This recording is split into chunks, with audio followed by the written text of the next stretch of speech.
already said, I have no intentions of requesting the President for a special session. Hindi ito isa sa mga bagay na dahilan para magpatawag ng special session ng Senado. Sino ba humihiling nun? Yung pro, sabi ko na, sino mang pro, anti, di namin papakinggan.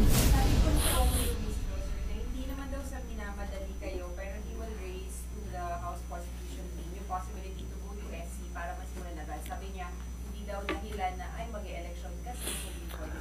Karapatan nila yon, ginagalang ko yon, pero pwede bang sagutin na rin muna niya sa kumaari? Bakit nila inupuan ng 2 buwan ito? Ang kailangan lamang naman gawin, ipadala yan sa speaker para ma-agenda ng speaker yan. Magkatabi ang opisina nilang 2. Pero hindi yun ginawa sa loob ng 2 buwan. Tapos kami gusto sa loob ng 2 oras magawa yun. Pero anong gusto nilang gawin namin? Finish or not finish? Pass your paper? Ano to? Exam ng grade 3?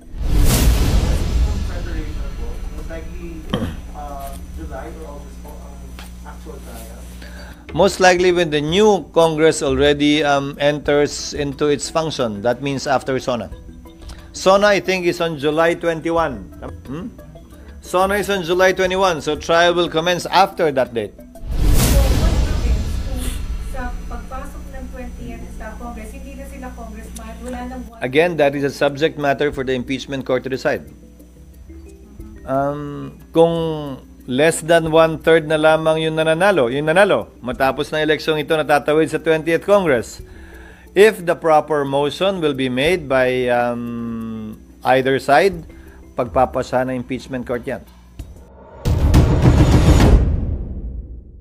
Verified complaint na yung Tinanggap naman na talaga namin yung verified complaint. Again, we can only make the corresponding recommendations to the impeachment court with respect to any such findings.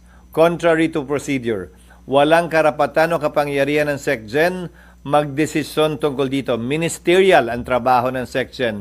He is simply doing his due diligence work in order to report or give a complete report to the Senate plenary. Sir, yung nasa kanila na yung copy, magpapatawag ka ng special session. Layo naman ng talon mo.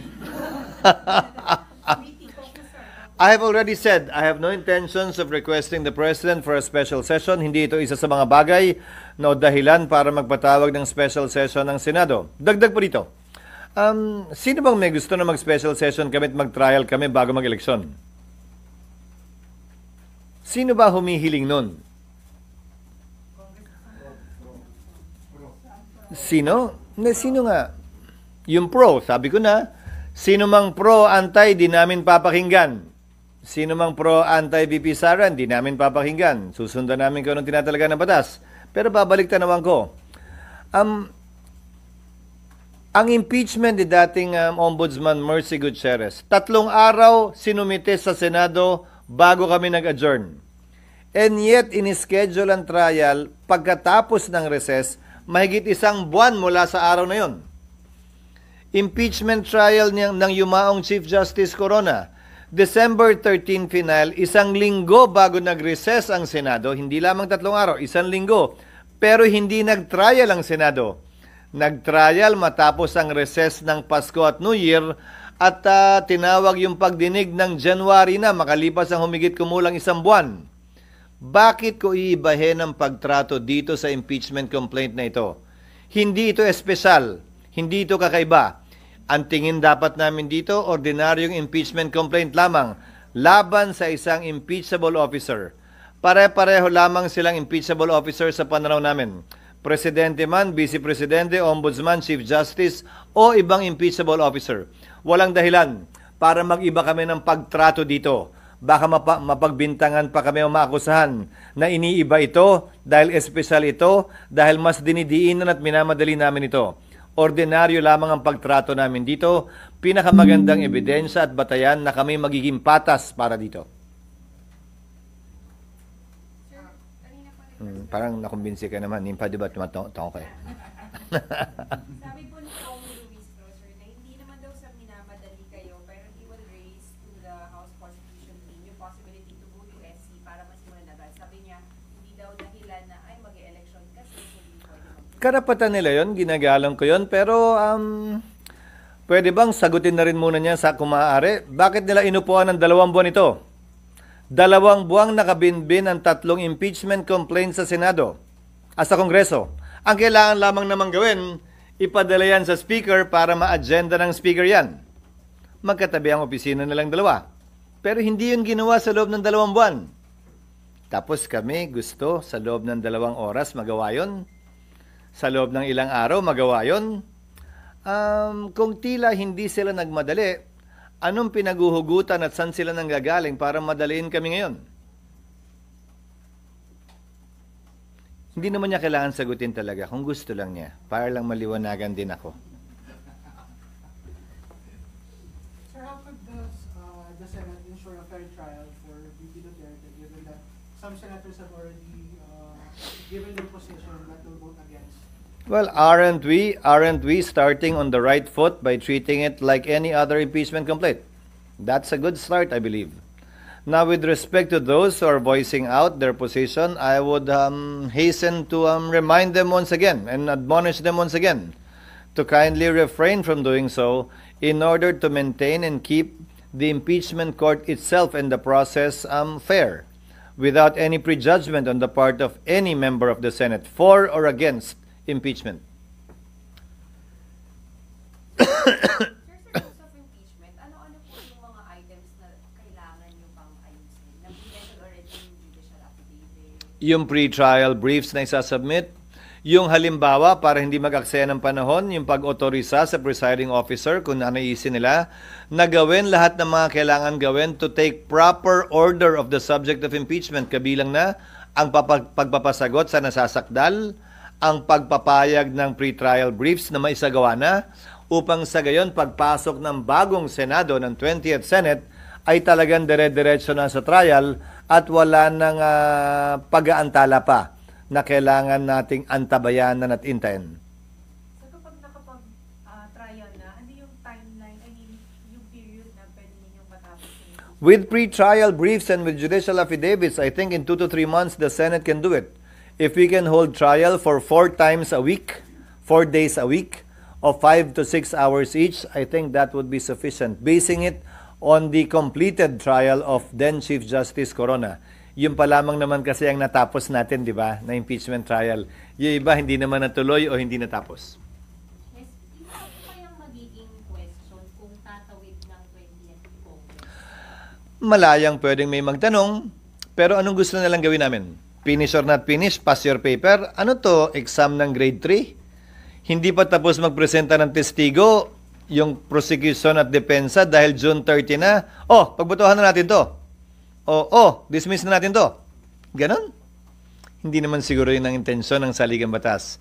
Ang intensyon marahil, dapat dumating sa punto, ang kaso ay matatapos, mareresolbahan at pagpapasahan. Hindi yung bitin-bitin palagi. Pangalawa, nabigay ko na sa inyo yung example o halimbawa ng mga collegial courts dahil ito ay hindi trabaho ng legislasyon. Ito ay trabaho ng isang impeachment court.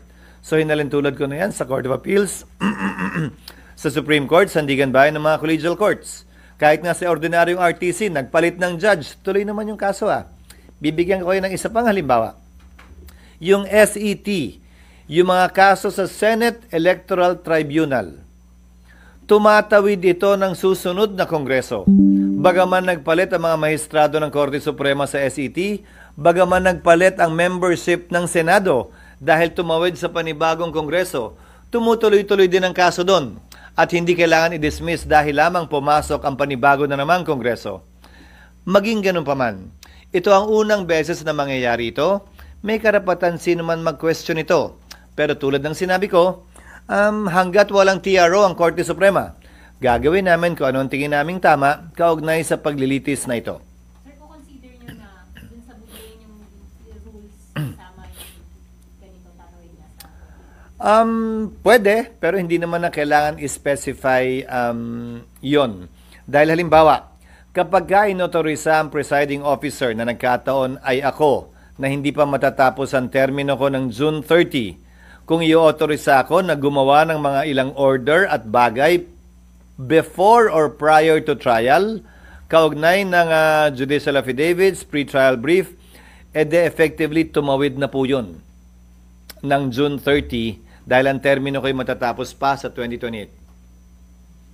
at sang-ayon din sa rules ng Senado, magpapatuloy na tagapangulo ang sino man nakaupong tagapangulo ng Senado hanggat hindi nahahalal ang kanyang kapalit sa susunod man na Kongreso o sa loob ng parehong Kongreso. With the senators already furnished with the impeachment complaint and sabi niyo nga na-verify yung leading source, magpapatawag na kayo focus? Hindi. Ako nga, hindi ko pa nababasa eh. So you give Mula- them time to... They will be given time to read. They will be given time to review it. We will be sending them a draft of the rules, proposed rules for their review too. Para pagdating ng June 2, wala nang, hindi ko pa nababasa, I need more time to read. Wala nang ganun. Sapat na panahon na to para mapag-aralan nila lahat ng dapat at kailangan at pwedeng tingnan at pag-aralan. And so nag-timeline kayo sa drafting ng rules? Hopefully in the next 2 weeks, matapos namin yan, in draft. And then we'll get opinions from various sectors, the academe, para mabuo namin ito ng may buong tapang at kumpiyansa na sapat na yon. So Senate lang, Senate legal team mo na yung gagawa, magda-draft ng Yes. rules or with the consultants na? With the consultants na. Tapos ibabato namin sa ilang academe, sa sector na academe, ilang mga kaibigan namin sa academe, basta't hindi sila sasama o kasama sa impeachment trial sa magkabilang panig. Because again, as I told you the last time, balita namin, siyempre marami ng mga abogadong nagkukonsultahan, nag-a-apply, nagkinukuha sa prosecution man o sa depensa. And then saka niyo po i-ibigay din sa mga... Sa mga senador para mabato rin nila sa kanilang mga consultant para pagdating ng period para pag-usapan namin at pagbotohan yan, handa na ang lahat sa kanilang mga panukalang amendment kung meron man. SD, doon lang sa, sa mga dates. Sa June, sabi niyo sa June 2 possible matalakay, may i-refer sa committee, tama po ba? Hindi na i-refer sa committee yan. Alam niyo impeachment? Sa plenary agad yan. Plenary agad, tapos magko-convene agad kayo as impeachment court? Pwede. Unahin muna namin yung rules. Unahin muna namin aprubahan yung rules. Is the Senate also open to subpoena yung VP Duterte's bank records? It depends. It depends. The Senate cannot and should not, as an impeachment court, issue opinions regarding that without any party requesting for it. Hindi kami investigador. Hindi namin trabaho hilingin yon. Dapat, kung kailangan talaga yan, may partido, prosecution of defense na manghihingi niyan, at kung objekta ng kabila, pagpapasahan po namin yan. Ayokong pangunahan ng impeachment court kaugnay sa bagay na yan. Asking from preparation po, most likely July or August po ang actual trial. Most likely when the new Congress already enters into its function, that means after SONA. SONA, I think, is on July 21. Tama? Kindly check.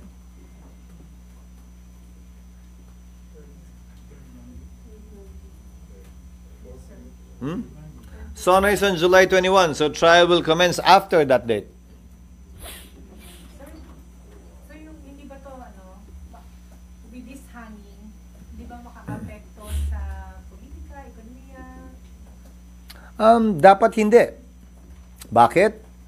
Dahil, ulitin ko, ito ay legal, konstitusyonal at normal na proseso para mapanagot ang ilang matataas na opisyal natin na tinatawag nating impeachable officers. Hindi ito dapat katakutan. Hindi tayo dapat tumakbo palayo dito. Hindi tayo dapat mabahala dito. Dahil normal, ordinaryo at legal na proseso ito na nakasaad sa ating saligang batas. Sir, sabi po ni Justice Ascuna na parang no problems na sige tumawag draft of the 19th and 20th Congress, but they have to convene during the 19th. Sabi niya. So, may assurance naman po na within the 19th mako-convene po yun. That is an option for the 19th Congress to take because whatever it is that the 19th Congress does, the 20th Congress, dahil aabutan yon, can decide otherwise. Pero definitely, sir, magko-convene kayo sa impeachment court. Again, depende yan sa 19th Congress. Kasi mangyayari yan, 2 beses kayo magsusumpaan, baka may dagdag ground pang umangat eh. Isa yan sa mga pag-uusapan at pag-aaralan namin sa rules. So bahagi yun. Dahil pwede na, ang rules dapat aprubahan namin ha, hindi bilang impeachment court. As a legislative body, dapat namin aprubahan yon. So, pwede naming aprubahan yun na hindi pa impeachment court. At dahil kinakailangan lamang naman ng impeachment court sa trial, lahat ng mga kailangan gawin bago mag-trial, hindi pa naman kinoconvene ng impeachment court. Again, by analogy, let's draw from history. Nung panahon ng corona impeachment, hindi pa yata nagko-convene, kung tama ang pagkakaalala ko, anong impeachment court, nag-issue na ng mga summons ang Senate President habang recess para hindi na makaksaya ng panahon. So, pwede rin gawin yun dito. Kung pagpapasahan ng 19th Congress na kailangan mag-convene muna tayo bago magawa yan, desisyon ng 19th Congress yun. Depende nga kung ano yung may ilalagay sa rules namin. So sir, dun sa timeline, pag June 2, after June 2, nag-refer, mag-convene. Again, don't be confused about and stuck with convening. Kahit mag-convene yung impeachment court, anong gagawin namin? Ang unang-unang gagawin pagkatapos ng rules, papadala ng summons ang nasasakdal. 10 araw para sumagot kung hindi siya hihingi ng extension. Pag humingi ng extension, malamang pagbibigyan naman yun ng isa. Ngayon, pagkatapos nun, 10 araw din para magsumite ng reply. Baka humingi din ng extension. Pagkatapos nun, baka humiling naman yung nasasakdal ng pagkakataon magsabit ng rejoinder. Hindi ko alam, pero karapatan niya yun. Karapatan din ng prosecution magsubmit ng rejoinder. Karapatan din ng magkabilang panig kung tingin nila minayos pa silang sabihin o isumite na pleading, magsumite na tinatawag nating ad cautela pleading. So, mahaba pa yun eh. Tapos magpi-pre-trial. Maghahanda sila ng judicial affidavit, pag-uusapan nila kung ano yung mga admission na pwede na lang sabihin, hindi na kailangan patunayan yan para hindi humaba. Okay na kami dyan, tanggap na namin yan.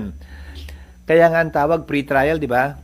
Kasi hindi pa trial eh, before trial. So, ang dami pang gagawin bago yung actual impeachment court ay kinakailangan umupo at dinggin ng anumang bagay.